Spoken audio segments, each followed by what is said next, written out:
第三镇农会开办这个绿色盆栽治疗心灵的课程，加这班的妈妈呢真热情来参加，伊家己动手发挥创意，伫咧茶壶顶呢放各种的食物。这参加的妈妈表示讲，用这个活动会使得到心灵的治疗。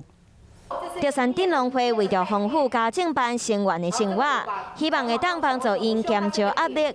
透过幸福农村推动计划举办该物的心灵课程，枯木，然后跟那个植栽做胎球，然后加枯木的结合，就是比较偏向大自然一点。来到农会这边上课，可以让他们达到一个心灵疗愈的部分。因为是头一摆体验茶果有大有小，家己选家己喜意的，想要到原本无爱的茶果会当发挥创意，互因一个新的生命。农会多元个丰富的课程，嘛互指定家政班的成员真欢喜。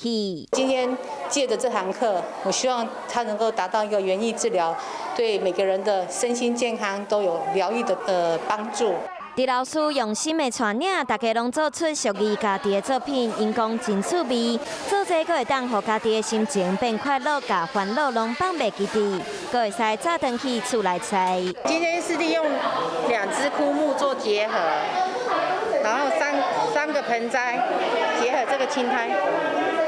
它是用水草把它包起来的，然后结合线绑成一坨。第三镇农会希望除了会使互家政班的成员无共的体验，嘛会当互因的身心灵拢更加快乐健康。